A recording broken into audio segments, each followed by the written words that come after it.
Come over here.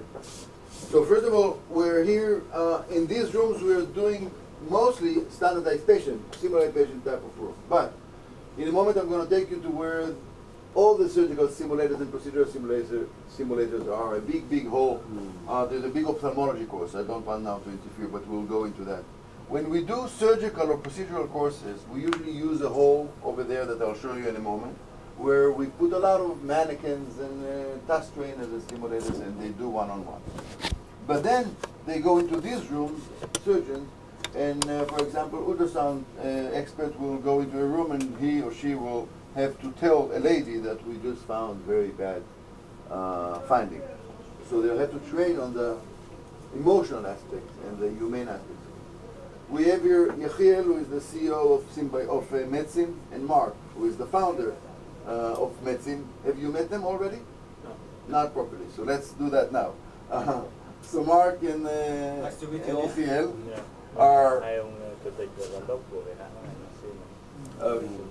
and they are in touch with the distributor of Symbionics, I understand, with a hope that the UltraSim will find its way to Vietnam.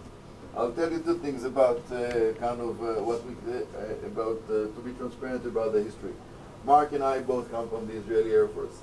Mark was the founder of the group that put together the first task trainer in the world of medical simulation.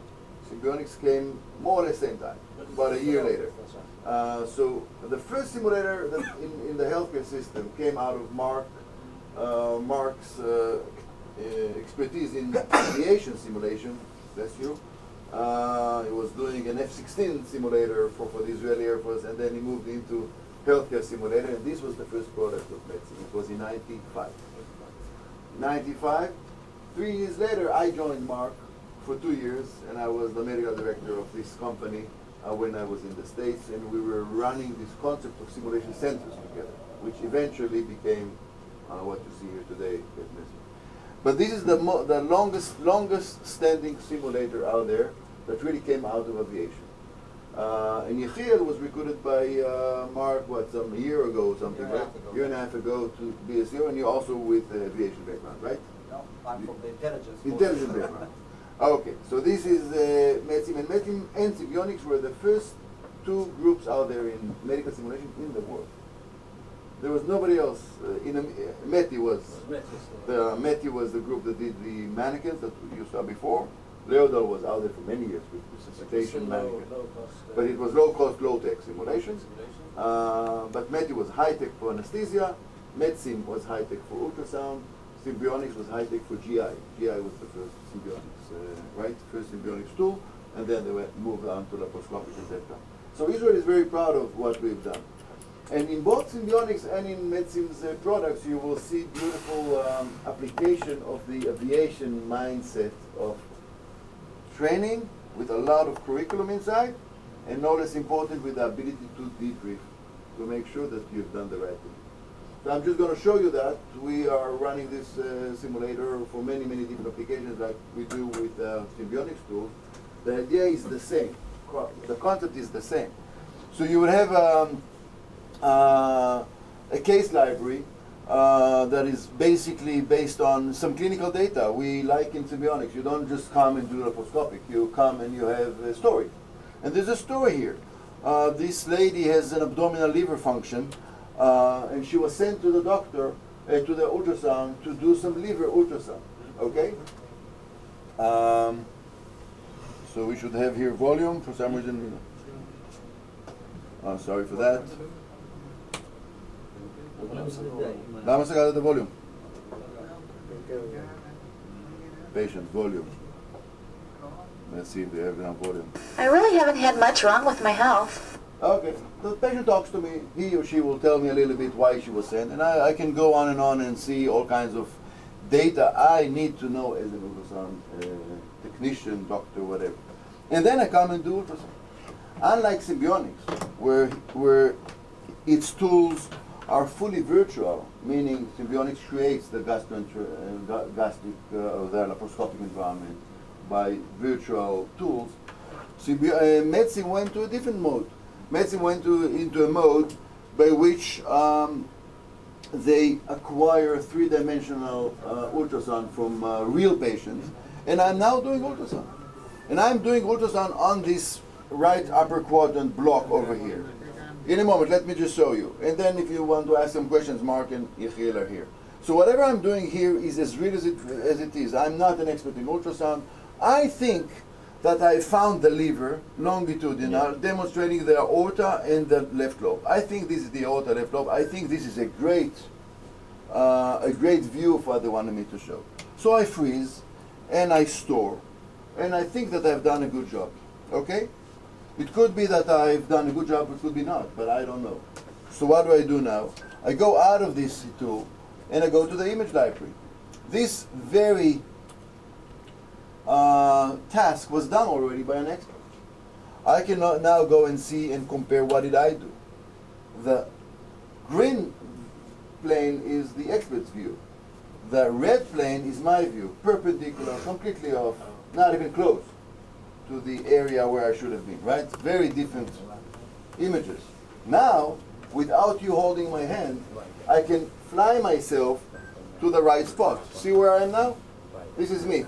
I can now go, and when I overlap on the green plane of the expert, I am basically, with a better gain, I am basically at the right place. Here I am, there. You see that I've reached the point of, so I can teach myself how to do ultrasound on any of these tasks. That's the whole idea. And no less important, I can even go out there and do a case analysis. And I can see what I did, and I can look into the performance afterwards. This is the task that I was supposed to do, this is what I did. Pretty different.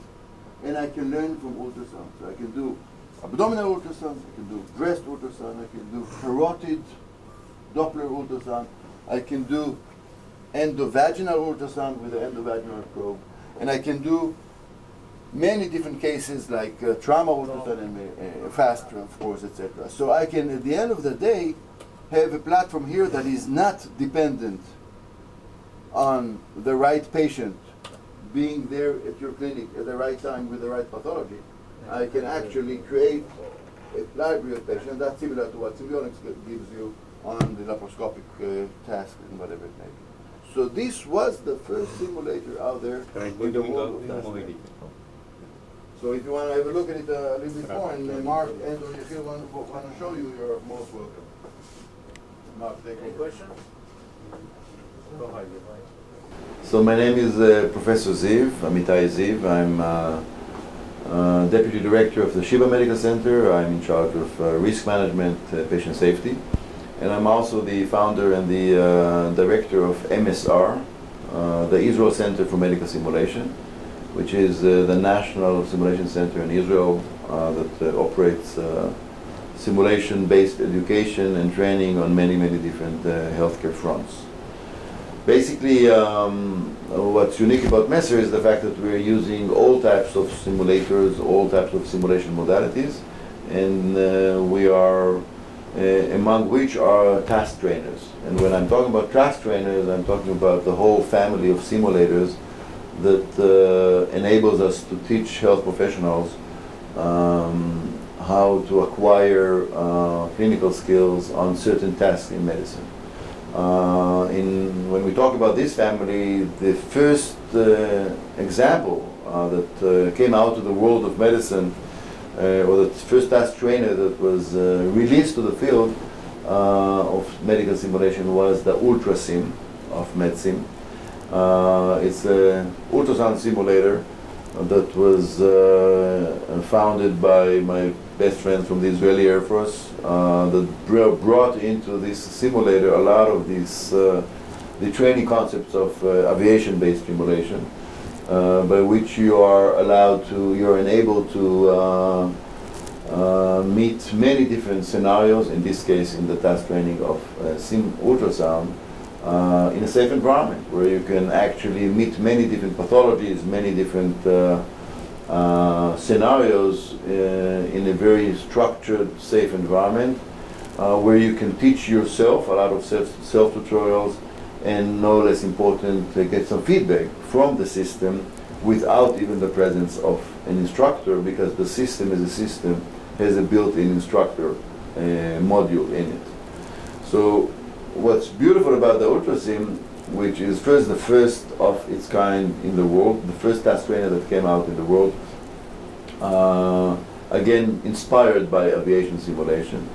A task trainer that allows you to do many of the mainstream ultrasound tasks, abdominal ultrasound, breast ultrasound, vaginal ultrasound, and many others. Real ultrasound